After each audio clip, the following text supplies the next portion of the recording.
Hello friends, स्वागत है आपका आपके अपने लीगल चैनल में। मैं हूं एडवोकेट सनी शर्मा। दोस्तों, आज के इस वीडियो में डीवी एक्ट पर मैं आपको कुछ बताने वाला हूं। ऐसा बताने वाला हूं जो आपके लिए बहुत ही इंपॉर्टेंट है, जो शायद आप में से बहुत सारे लोगों को पता भी नहीं होगा। तो आपके लिए जानना बहुत जरूरी है। यहां पर पति पक्ष को पूरी पूरी राहत मिली। दोस्तों, हुआ क्या था इस मामले में कि पत्नी ने अपने पति पर डीवी एक्ट का मामला दर्ज करा दिया था और उसमें कई सारे सेक्शन जो होते हैं उनमें उसने रिलीफ भी मांग लिया था। साथ ही साथ उसने ये भी कहा था कि भाई मुझे मेरे मेडिकल एक्सपेंसेस के लिए, मेंटेनेंस के लिए, और साथ साथ कुछ चीजें बताई थी जिनके मार्फत उसने कंपनसेशन की भी डिमांड करी थी। अब दोस्तों, ऐसे मामलों में पति सबसे पहले तो ये पिटीशन पढ़ के घबरा जाता है कि इसमें इतना सारी चीजें क्लेम की गई हैं, ये सारी की सारी चीजें अगर लग गई तो मैं तो बहुत बुरा फंस जाऊंगा। पत्नी ने डीवी एक्ट का केस डाला था, सेक्शन 20 और 22 में इंटरिम रिलीफ मांगा था और पति पर एलिगेशन लगाए थे कि उसे डाउरी लाने के लिए कहा जाता था, जबकि उसने और उसके पेरेंट्स ने 5 लाख रुपए तक शादी में खर्चा किया था, लेकिन जो उसका पति था वो सेटिस्फाई नहीं था, जिस वजह से उसने 1 लाख रुपए और उसके बाद ले लिए और उसके बाद भी फिर 1 लाख की अतिरिक्त दहेज की मांग करने लगा। उसके पति ने उसको फिजिकली और मेंटली बहुत ज्यादा हैरेस किया है। इसका ऑब्जेक्शन फाइल किया, सब चीजों को डिनाई किया, अपनी पूरी परिस्थिति को कोर्ट के सामने रखा। सारी चीजें जब कोर्ट के सामने आ गई तो कोर्ट नतीजे पर पहुंचा और यहां पर ऑर्डर किया वोमेन के फेवर में 30,000 रुपये पर मंथ मेंटेनेंस, 50,000 रुपये मेडिकल एक्सपेंसेज के लिए और 25,000 रुपये मेंटल हैरेसमेंट के लिए।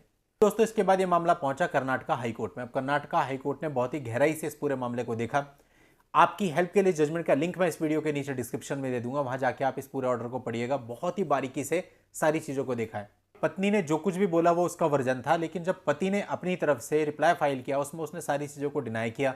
उसने जो उसकी इनकम बता रखी थी उस इनकम को भी डिनाई किया। उसने अपनी वास्तविक स्थिति बताई कि उसके पास सोर्स ऑफ इनकम अभी आज के समय पे नहीं है, लेकिन कोर्ट ने उसके डिफेंस को लेकर के किसी भी प्रकार की इंक्वायरी नहीं की और बिना इस प्रकार की इंक्वायरी के इस प्रकार का ऑर्डर नहीं किया जा सकता है। कर्नाटका हाई कोर्ट ने लोअर कोर्ट के इस फैसले को सही नहीं माना और यह कहा कि इसको मॉडिफाई करना बहुत आवश्यक है, और कर्नाटका हाई कोर्ट ने इसको मॉडिफाई कर दिया और पति को आदेशित किया कि वन टाइम आप इसको 5,000 रुपये दे दीजिए और उसके बाद जब तक फर्दर ऑर्डर नहीं हो जाते तब तक 8,000 रुपये पर मंथ के हिसाब से इंटरिम मेंटेनेंस देते रहिए। और लोअर कोर्ट को डायरेक्ट किया कि जितना जल्द से जल्द हो सके इस मामले को दोबारा से इन्वेस्टिगेट कर, इंक्वायरी कर जल्द से जल्द निपटाया जाए।